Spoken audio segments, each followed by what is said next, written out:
been a surgeon here for 30 years. I spent my entire professional years here in Garrett County. I grew up here, I came back here. I'm very interested in this bypass. I have full respect for Peggy Jameson. I know her personally, I like her. She served on our board at the hospital, but I gotta tell you, the letter is fraught with inaccuracies. Yes. I can also tell you that Garrett Regional Medical Center has no stance on the bypass, except I have talked to both the fire department and the ambulance service people. No one has been approached, no one has talked to them. That road, and I've lived here all my life, it's not gonna personally affect me, but it is. This is the most bizarre, and this is something that it has its own life. I mean, we've already looked at the numbers. The numbers don't bear out any of the other statements that are made pro bypass. I got to tell you, I don't even know what this is, because it's just through all of our research and all of I've never gone to so many meetings. I went when Leo Martin was still alive. He was one of he was really he staunchly objected to this bypass. If you looked at it, it's just like a fast track from 135 to Walmart. This road is not a truck bypass. We know what the trucks are to go through town. We've already analyzed that. You guys have all those numbers. You have all those stats. The speed of the obstructed traffic, I usually don't get home until like 8, 9 o'clock at night, but I gotta tell you, every now and again, I get to drive through town about 5, 6 o'clock. It's like 30 seconds difference to get home. I'm sorry. I drive it deliberately. I can go the other way, but I drive it deliberately. I gotta go see what all this traffic obstruction is here, since I don't get out much. It's incredible. Plus, the way the community has developed from Oakland, it's a positive thing. You have more residences, there's more residential area, there's older people moving back. I can't tell you how my patient population has changed. These are people who are retiring here.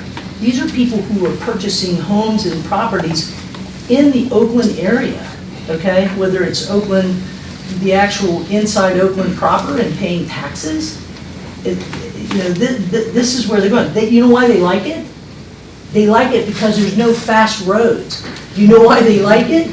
They like it because they can get in their car and go downtown and have breakfast at Englanders with their friends.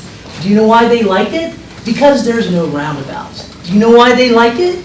They like it because they can get to the hospital. Do you know why they like it? The ambulance gets to their home in 2 minutes.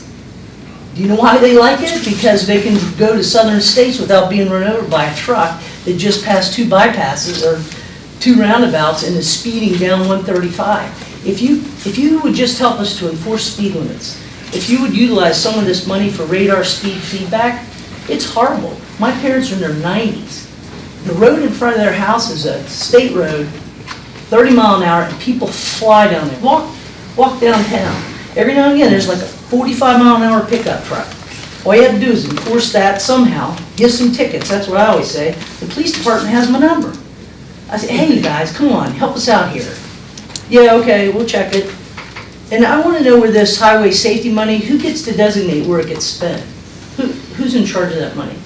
We distribute it, so MVA. No, but then when it gets here. And then once it comes here, it's given Who's to in the charge? department. Isn't there So a, there's specific grant applications that are applied for the money, so it's either law enforcement Okay. or whatever community. I want law enforcement and commissioners to request, because this is what was said at that meeting this summer, and nothing was ever done, and no feedback, and I talked to the sheriff, and I said, hey, has anyone put in for requests for money for radar feedback, ticketing, automatic ticketing, enforcement of the speed limit? If you enforce the speed limit downtown, I'll bet you $5 nobody would say, oh gosh, look at all the traffic. Because what's irritating and scary is the speed. So we can't pay for automated enforcement, I just want to say, but we can pay for That's what we overtime. could. We can pay for overtime for law enforcement to actually do it themselves. Well, he We told me can't that pay they did have money available for radar. Maybe another Was that part of wrong? money, but not our money. Yeah, I think what Administrator Niger is referring to is a camera-based automated. Yes. That's what we couldn't Yeah. pay for. So Well, I was under the impression that the radar feedback, your speed is, slow it down. Yeah, that's cheaper than paying someone. Yeah. But you know what, I wouldn't mind having another couple of police officers whose job it was traffic and keeping an eye on things and just being visible. I'd love that. So, you do know that the DOT does not have There was money. law enforcement, I right? We don't understand have that there's officers. money. I understand that. Right. So, I know that. I guess technically we do have officers, but not here. I'm just saying, it sounds like you guys are doing a great job, and we got money somewhere, and then we have a highway safety initiative. We saw a nice flyer here, but I'm happy to put that in my office, but you know what I mean? Yeah. Challenge your fellow doctors to fill that out too. To do what? Fill out the pledge. The safety Why, do you know pledge. that Kozinski speeds? I personally gave him a tip. And a note when he went. Good.